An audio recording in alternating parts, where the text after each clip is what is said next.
Hello বন্ধুরা, সবাই কেমন আছো? এখানে প্রচণ্ড ঠান্ডা। আমি যখন বেরোচ্ছি ঘর থেকে তখন দেখে এলাম যে 12 ডিগ্রি। এখন এখানে চা খেতে খেতে দেখছি 10 ডিগ্রি।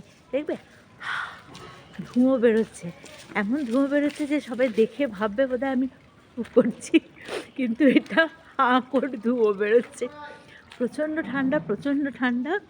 যেহেতু আমি বাসে এলাম সেই জন্য আর গ্লাভস পরিনি, হাতগুলো পুরো অবশ হয়ে যাচ্ছে, হাত দিয়ে কিছু ধরতে পারছি না। ভীষণ মানে এতটাই অবস্থা হয়ে যাচ্ছে যে বোর্ডে লেখাও যাচ্ছে না।